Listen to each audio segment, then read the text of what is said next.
أعوذ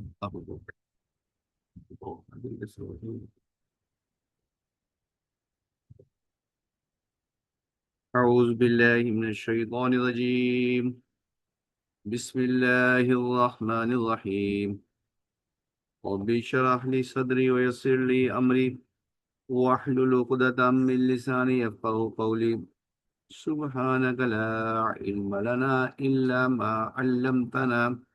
إنك أنت العليم الحكيم. سبحانك لا علم لنا إلا ما علمتنا إنك أنت العليم الحكيم. رب ارحمهما كما ربياني صغيرا.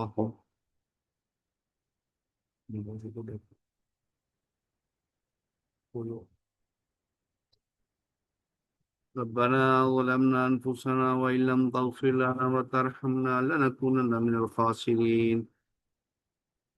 يا حي يا قيوم برحمتك نستغيث أصلح لنا شأننا كله ولا تكلنا إلى أنفسنا طرفة عين. لا إله إلا الله الحليم الكريم. سبحان الله رب العرش العظيم والحمد لله رب العالمين. نسألك الموجبات رحمتك وعزائم مغفرتك والغنيمة من كل بر والسلامة من كل اسم. لا تدع لنا ذنبا إلا غفرت ولا هما إلا فرجت ولا حاجة هي لك رضا إلا قضيتها يا أرحم الراحمين. اللهم صل على سيدنا محمد عبدك ورسولك وصل على المؤمنين والمؤمنات والمسلمين والمسلمات. أعوذ بالله من الشيطان الرجيم. بسم الله الرحمن الرحیم. تو آج کا ہمارا سبق جو ہے جی سورہ انفال آیت نمبر 67 10واں سپارہ اور آج تاریخ ہے جی 6 مئی 2026. تو یہ سورج چونکہ جنگ بدر کے بعد نازل ہوئی، کچھ احکامات ایٹ دا سیم ٹائم نازل ہو گئے تھے، کچھ اس کے بعد میں، تو فائنلی یہ صورت بعد میں فائنل ہوئی. تو اس کے اندر اللہ جل شانہ نے وہ تمام احکامات ارشاد فرمائے. چونکہ یہ ایمان والوں کا پہلا کفار کے ساتھ مقابلہ تھا، اس سے پہلے حکم ہی نہیں تھا لڑنے کا. اللہ نے منع کیا ہوا تھا کہ آپ نے لڑنا نہیں. تو یہ پہلا تھا، تو اس کے اندر پھر سارے وہ باتیں احکامات دیے گئے. اس سورت سے پہلے سورہ محمد جو آگے 26 اس بارے میں آئے گی انشاءاللہ، تو اس کے اندر جہاد کا، قتال کا حکم دیا گیا تھا. اس حکم کے اندر یہ بھی حکم دیا گیا تھا، یہ بھی اصول بیان کیا گیا تھا کہ جب کبھی بھی کافروں کے ساتھ مسلمانوں کا آمنا سامنا ہو تو خوب ان کے ساتھ کیا کہتے ہیں قتل و غارت کی جائے، خوب ان کا خون بہایا جائے ان کفار کا،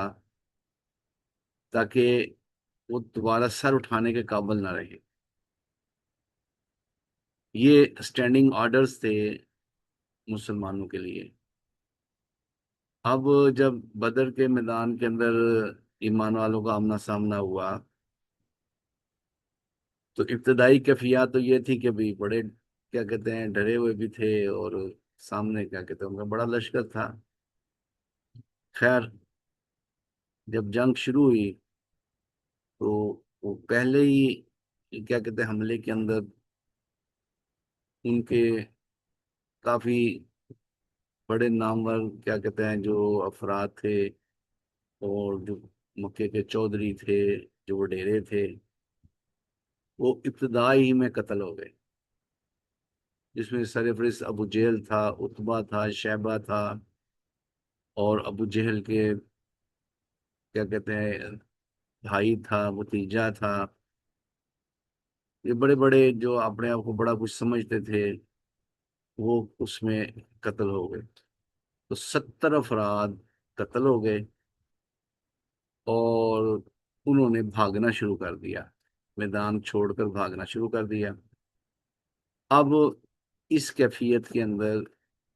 مسلمانوں کے چونکہ حوصلے بڑے بلند ہو گئے، ان کی اس کیفیت کو دیکھ کے، ان کی پے در پہ ان کے بڑے بڑے قتل ہو رہے تھے،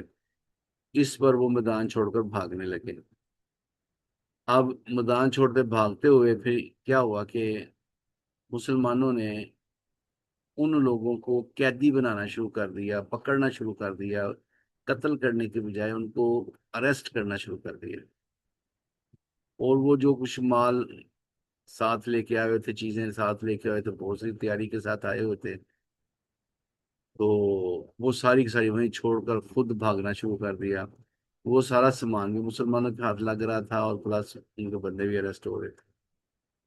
گرفتار ہو گئے۔ گرفتار ہو کے مدینے، کیا کہتے ہیں، ان کے بندے 70 افراد ان کے میدان جنگ کے اندر قتل ہو گئے، اور 70 کے قریب، کیا کہتے ہیں، اریسٹ ہو گئے۔ اور یہ اریسٹ شدہ افراد سارے مسجد نبی میں آ گئے۔ اب جب یہ مسجد نبی پہنچ گئے، اور اس میں کیا کہتے ہیں، اسی دوران ایک اور آپریشن کیا گیا۔ وہ بنو کین کا ایک یہودیوں کی بستی تھی، جنہوں نے آپ سب کے اس میدان بدر میں جانے کے بعد پیچھے سے وعدہ کی خلاف ورزی کرتے ہوئے ایک بندے کو، کیا کہتے ہیں، انہوں نے شہید کر دیا تھا۔ تو اس پر جب ان سے بات چیت ہوئی، تو وہ بجائے، کیا کہتے ہیں، ٹیبل ٹاک کرنے کے، وہ آگے سے مقابلے پر اترا ہے۔ تو اس پر اللہ کے حکم سے آپ نے ان کا محاصرہ کیا، اور ان کو ٹیبل ٹاک پر لے آئے، جس کی وجہ سے وہ سارا چھوڑ کر وہاں سے چلے گئے۔ تو وہ سارا کا سارا سامان بھی آپ سے اس کے پاس ملکیت میں آ گیا۔ تو یہیں سے صورت شروع ہوئی تھی کہ دو قسم کے مال اس وقت مسلمانوں کے ہاتھ لگے تھے۔ ایک یہ تھا کہ وہ جو آپریشن ہوا ایمرجنسی میں، آرمی ایکشن کیا گیا بنو قینقاع کے خلاف، تو ان کا جتنا مال اور جتنی، کیا کہتے ہیں، باغات اور ان کی لینڈ، زمینیں ساری، کیا کہتے ہیں، مسلمانوں کے قبضے میں آ گئیں۔ اللہ نے اس کے بارے میں فیصلہ کر دیا کہ یہ سارا کچھ اکیلے نبی پاک صلی اللہ علیہ وسلم اس کے مالک ہیں، اس کا کوئی شیئر ہولڈر نہیں۔ اور جو میدان بدر سے، کیا کہتے ہیں، چیزیں ملی ہیں غنیمت کے طور پر، اس پر اللہ نے فیصلہ کر دیا کہ بھئی وہ نبی پاک صلی اللہ علیہ وسلم اس میں سے، اس کا 1/5، پانچواں حصہ نبی پاک صلی اللہ علیہ وسلم اور اللہ اس کے رسول کا ہے، اور باقی 4 حصے جو ہیں مجاہدین کے، جنہوں نے جنگ میں شرکت کی۔ یہ ضابطہ اللہ پاک نے پیچھے بیان کر دیے ہیں سارے۔ اب اللہ جل شانہ، جو اس وقت ہماری زیر نظر آیت ہے، آیت نمبر 67، اس کے اندر اللہ جل شانہ نے ایمان والوں کو ترغیب دی، سمجھایا کہ دیکھیں، بات اصل یہ ہے کہ بھئی ہمارا مقصد تو مال و دولت اکٹھا کرنا نہیں، اور لوگوں کو قیدی بنانا ہرگز نہیں۔ اللہ پاک نے ما کان لنبی ان یکون لہ اسرا، نبی کی یہ شان ہی نہیں ہے کہ وہ لوگوں کو قیدی بنائے، حتی یسخن فی الارض، یہاں تک کہ ان کفار کو قتل کرتے کرتے وہ زمین خون سے سرخ ہو جائے، اتنا ان کا کفار کو قتل کیا جائے کہ زمین سرخ ہو جائے۔ یسخن فی الارض، اچھی طرح زمین کہنے خون آلود ہو جائے، اتنے کفار کو قتل کرنا تھا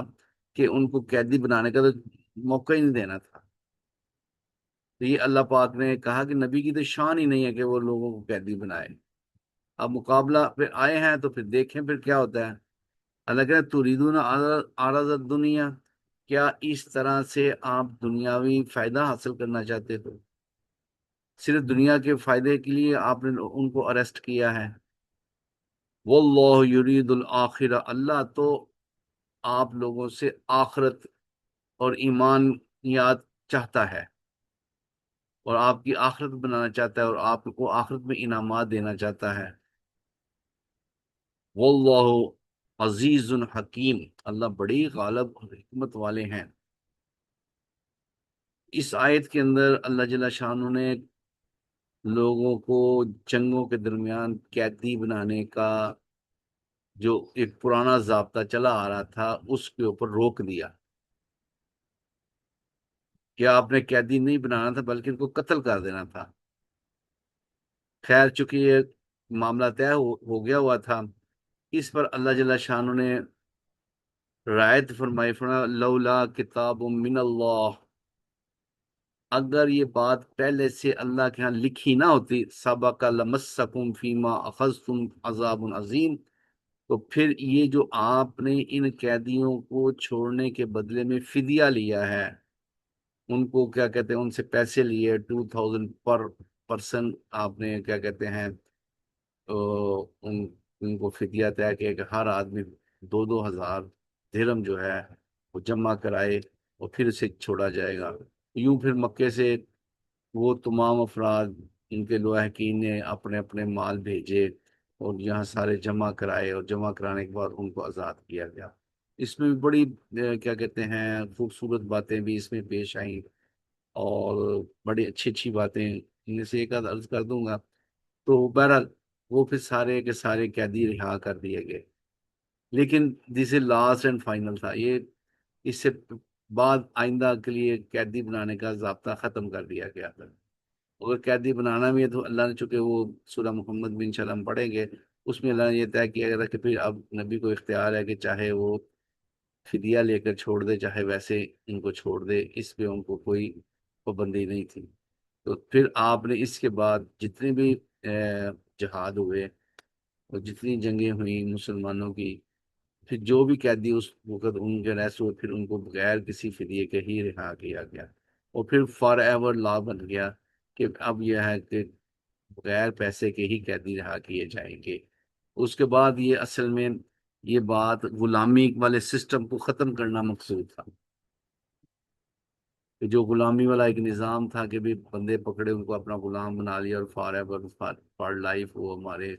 غلام ہو گئے، اللہ نے اس سسٹم کو ہمیشہ کے لیے ختم کروا دیا۔ اللہ پاک فرمانے کے لولا کتاب من اللہ،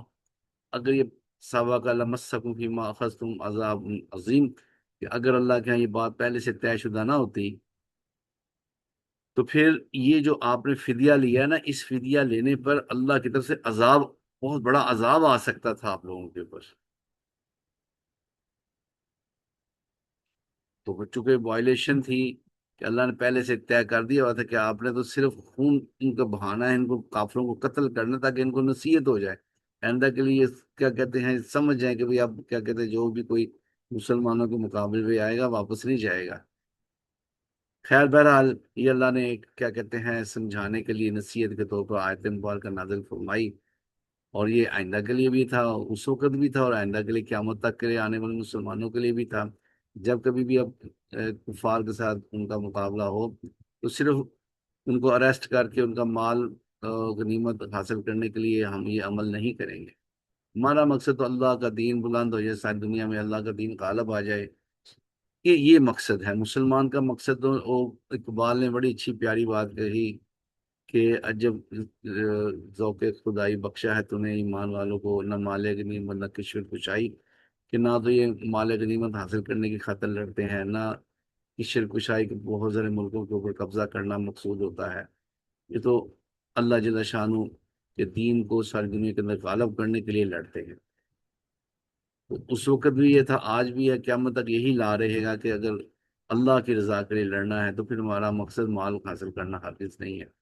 ہاں اگر کوئی اریسٹ بھی ہو جائے تو بعد ازاں ان کو فری آف کاسٹ بغیر کسی پیمنٹ کے ان کو چھوڑا جاتا ہے۔ اب اگلی آیت کے اندر اللہ پاک فرماتے ہیں فَكُلُوا مِمَّا غَنِمْتُمْ حَلَالًا طَيِّبًا، اب اللہ نے اجازت دے دی کہ ہاں بس اب تم وہ جو غنیمت آپ نے ان سے حاصل کی ہے، فَكُلُوا پس اس میں سے کھا لو، جو بھی غنیمت تمہیں ملی ہے حلال طیب، یہ تمہاری حلال بھی ہے طیب بھی ہے پاک بھی ہے۔ واتقوا اللہ، اور اس معاملے کے اندر آئندہ سے فیوچر میں اللہ کی نافرمانی سے بچنا، وتق یہاں لکھا ہوا ہے ترجمے کے اندر، اور ڈرو اللہ سے، ایسا نہیں ہے کہ اس کا ترجمہ ہے واتقوا اللہ، جو حکم اوپر دیا جا رہا ہے اس کی وائلیشن آئندہ نہ ہو۔ ان اللہ غفور الرحیم، اللہ یقیناً بہت زیادہ معاف کرنے والے اور رحم کرنے والے ہیں۔ یہ یہاں تک ایمان والوں کے لیے بات ہو گئی۔ اب نبی پاک صلی اللہ علیہ وسلم کو اللہ نے فردر انسٹرکشن پاس آن کی، فرمایا یا ایہا النبی قل لمن فی ایدیکم من الاسری ان یعلم اللہ فی قلوبکم خیرا یؤتیکم خیرا مما اخذ منکم ویغفر لکم واللہ غفور الرحیم۔ اللہ نے کہا کہ اے پیارے نبی پاک صلی اللہ علیہ وسلم کو مخاطب کرتے کہا کہ فرمایا کہ قل لمن فی ایدیکم من الاسری، اب ان سارے قیدی جو آپ کے پاس 70 ان کے کیا کہتے ہیں خاص خاص افراد تھے، عام وہ اریسٹ بھی بڑے خاص خاص ہوئے تھے، جس میں کیا کہتے ہیں نبی پاک صلی اللہ علیہ وسلم کے چچا عباس بھی تھے، وہ بھی کیا کہتے ہیں کفار کی طرف سے لڑنے کے لیے آئے ہوئے تھے، وہی گرفتار ہوئے ہوئے تھے، اور اسی طرح وہ آپ صلی اللہ علیہ وسلم کے داماد، وہ بھی بڑے داماد تھے جو وہ بھی اریسٹ ہوئے ہوئے تھے، اور اسی طرح خالد بن ولید کے بھائی تھے، وہ کیا کہتے ہیں ولید بن ولید، وہ بھی اریسٹ ہوئے ہوئے تھے، اور بھی بہت سارے خاص خاص افراد کیا کہتے ہیں اس میں گرفتار ہوئے ہوئے تھے۔ اب اللہ نے کہا کہ پیارے ان سب کو اکٹھا کرو، ان کو بلاؤ، اور ان کو کہو کل لمن فی ایدیکم من الاسری، ان قیدیوں کو بلا کے سمجھاؤ۔ اللہ کہتے ہیں کہ ان یعلم اللہ فی قلوبہم خیرا، اگر تم جتنے بھی قیدی اس وقت ہمارے مسلمانوں کے قبضے میں ہو، اللہ کہتے ہیں کہ اگر تمہارے دلوں کے اندر کوئی خیر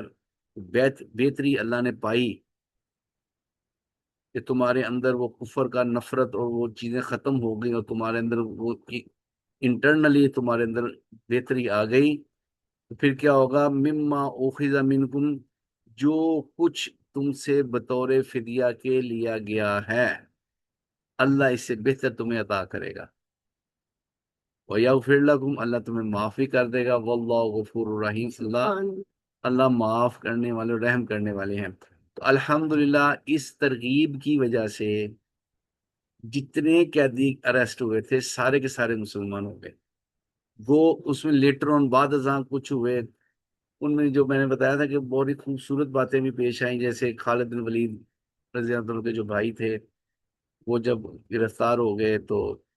مکے سے پھر ان کے لیے فدیہ آیا، ان کی پیمنٹ ہوئی، اور پیمنٹ کرنے کے بعد وہ بھائی جو آیا ہوا تھا لینے کے لیے، تو مدینے سے باہر نکل گئے، تو کہنے لگا میں نے واپس نہیں جانا، کیا کہتے ہیں اب میں ادھر ایمان لے آؤں گا، مسلمان ہو جاؤں گا۔ بھائی آپس میں دونوں، دوسرا بھائی ابھی کفر میں ہی تھا، خالد بن ولید رضی اللہ عنہ ابھی ایمان نہیں لائے تھے، تو وہیں پر رک گئے، آگے واپس مکے نہیں گئے۔ کہہ رہے تھے کہ کہنے لگے کہ میں اس لیے کیا کہتے ہیں پہلے مسلمان نہیں ہوا کہ کہیں یہ نہ سمجھیں کہ صرف اپنے پیسے بچانے کی خاطر مسلمان ہو گیا ہے، تو اس لیے میں نے انتظار کیا کہ تم آؤ میرے حصے کا فدیہ دو، جب فدیہ دے دیا اب میں آزاد ہو کے ایمان لانا چاہتا ہوں۔ یہ نہ کوئی کہے کہ دیکھو جی اب کیا کہتے ہیں پیسے بچانے کی خاطر کلمہ پڑھ لیا ہے، اب الحمدللہ میں آزاد ہوں، میں نے پیسے دے دیے ہیں، اب میں جا کے ایمان لاتا ہوں، نبی پاک صلی اللہ علیہ وسلم کی بارگاہ میں جا کے ایمان لے آئے۔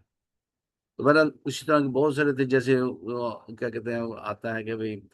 آپ کے چچا عباس، چونکہ آپ سے صرف 2 سال ہی بڑے تھے، ایک چچا آپ کے 6 ماہ آپ سے بڑے تھے، حمزہ رضی اللہ تعالیٰ عنہ، ہم ایج ہی تھے تقریباً، دوستانہ والا وہ ماحول تھا، تو کہا عباس کے پاس بڑے پیسے ہیں، اس سے زیادہ لو باقیوں کی نسبت۔ بہرحال وہ بھی کیا کہتے ہیں انہوں نے بھی جو تھا ان سے لیا گیا، تو یہ پھر واپس نہیں گئے، وہیں پر ایمان لا کے وہیں پر مسلمانوں کے ساتھ شامل ہو گئے، لیکن یہ کہا کلیئرلی کہ میں اس لیے نہیں کیا کہتے ہیں پہلے ایمان لایا، کہ وہ یہ نہ لوگ کہیں کہ دیکھو جی پیسے بچانے کی خاطر مسلمان ہو گیا۔ تو اسی طرح کیا کہتے ہیں وہ آپ وسلم کے جو داماد تھے ابو العاص رضی اللہ تعالیٰ عنہ، وہ آپ کی بیٹی زینب رضی اللہ تعالیٰ عنہ مکے میں ہی تھیں ابھی، چونکہ خامد کے ساتھ سٹے تھا ان کا، وہ انہوں نے مائگریشن ہجرت نہیں کی ہوئی تھی۔ آپ صلی اللہ علیہ وسلم کے پاس جو ان کے فدیہ آیا،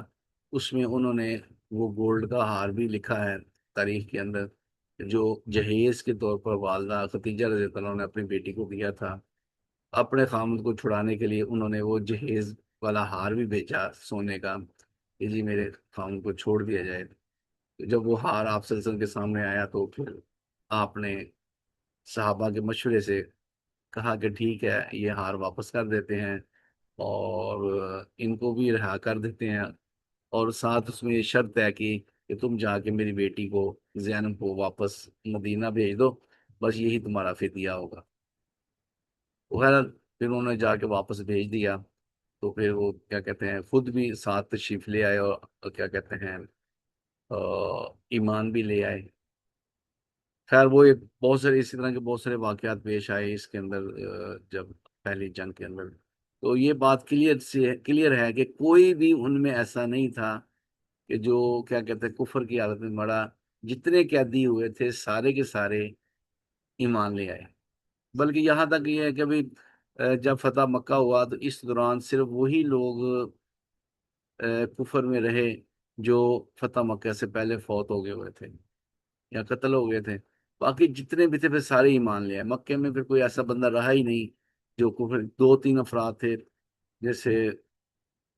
کیا کہتے ہیں وہ جن کے بارے میں تھا کہ بھی یہ جہاں کہیں بھی ملے ان کو قتل کر دیا جائے، بس اس میں ایک دو افراد تھے جو مکہ چھوڑ کے چلے گئے تھے، وہ کفر میں مڑے، باقی سارے کے سارے ایمان لے آئے تھے۔ تو یہ مسلمانوں کا ایک بہت اچھا خوبصورت ان کے ساتھ رویہ تھا جو اختیار کیا گیا اللہ کے حکم سے۔ اللہ پاک فرما رہے ہیں کہ ان قیدیوں کو یہ بھی بتا دو کہ ان یرید خیانتک فقد خان اللہ من قبل فامکن منہم واللہ علیم حکیم، کہ اگر تم آئندہ کوئی ایسی خیانت کرو گے جیسا کہ کیا کہتے ہیں مسلمانوں کے خلاف تم کوئی ایسا عمل کرو گے، تو پھر اللہ جل شاہ نے کیا کہا کہ بے من قبل تم یہ پہلے سے ایسی خیانت کر چکے ہو آلریڈی، فامکن منہم اللہ نے پھر اس کی وجہ سے مسلمانوں کو تمہارے اوپر فتح دے دی ہے۔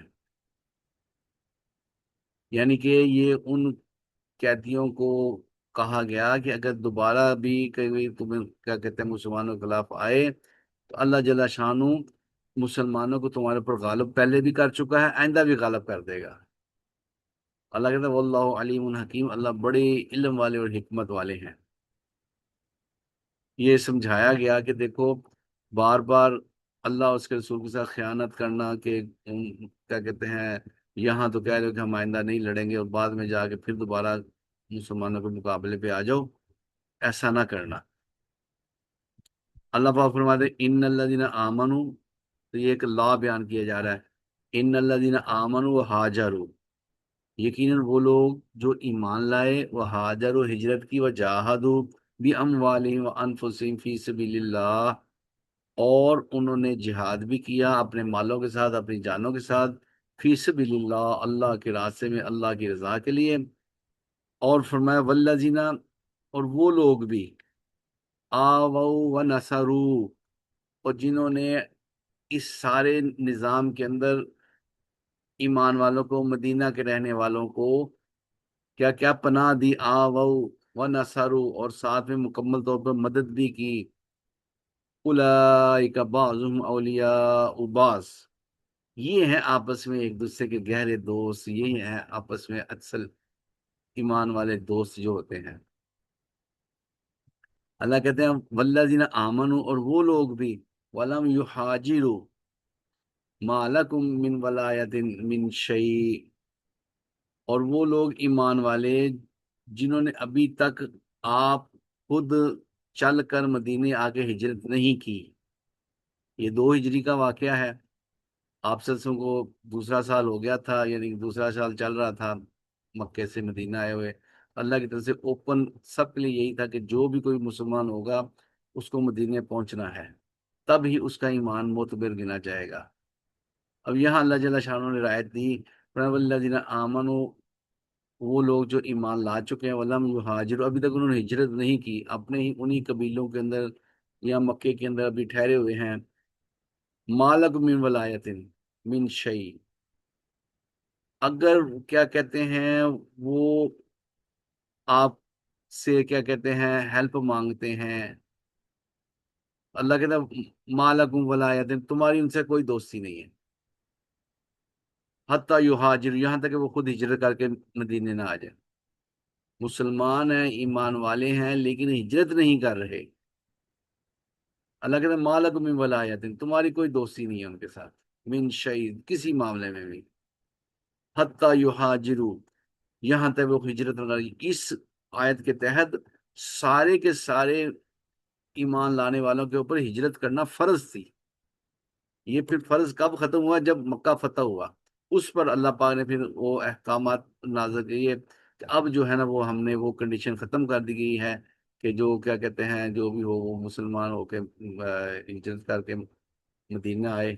پھر یہی ہوا کہ بہت سارے لوگ فتح مکہ کے اوپر ایمان لائے، تو پھر ان کو مائگریشن الاؤ نہیں کی گئی کہ وہ مدینے آئیں، پھر وہ مکے میں ہی اسٹے کیا، ماں سوائے سینا معاویہ رضی اللہ عنہ، ان کے والد کیا نام، ان کی ایک فیملی جو فتح مکہ سے،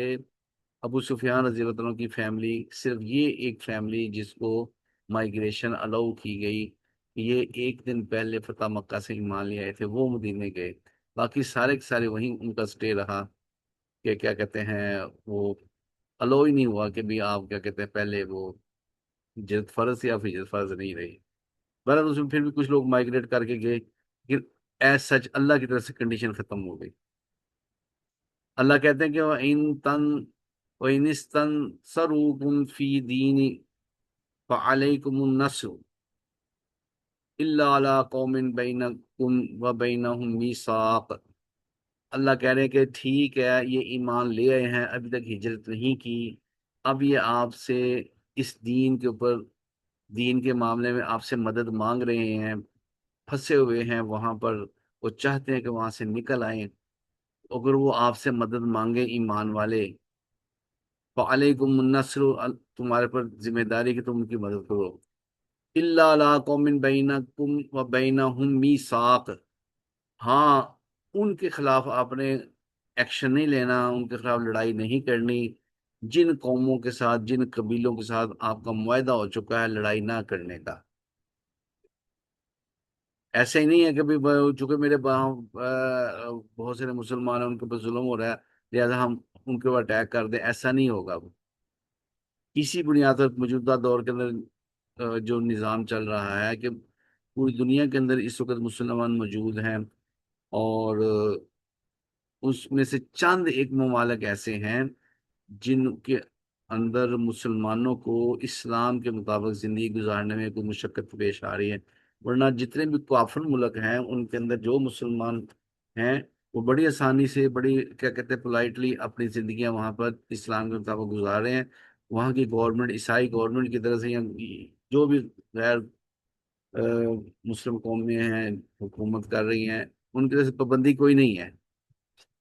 تو جو اب جہاں پر دین کے مطابق زندگی گزارنے میں پابندی نہ ہو وہاں پر ان قوموں سے لڑائی نہیں کی جا سکتی۔ اب یہی ضابطہ ہے پوری دنیا کے اندر کہ اس وقت تمام دنیا کے تمام ملکوں کا آپس میں ایک معاہدہ ہے کہ ہر ایک کو اپنی ملکی سالمیت کے تحت ان کے اوپر کوئی دوسرا ملک اٹیک نہیں کر سکتا۔ اب جتنے بھی اس دنیا کے اندر لڑائیاں ہو رہی ہیں ساری وائلیشنز ہیں، وہ اس معاہدے کی میثاقی پابندی نہیں کر رہے، لیکن مسلمان جو ہے یہ ایسا نہیں کریں گے۔ جہاں کہیں بھی ایمان والوں کا آپس میں معاہدہ ہے،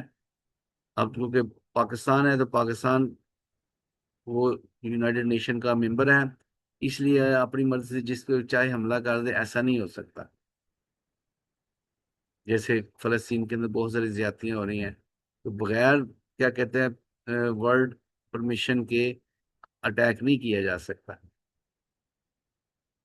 بہرحال یہ اللہ پاک کہتے ہیں کہ اگر ایمان والے آپ سے مدد مانگے آپ ان کی مدد کریں،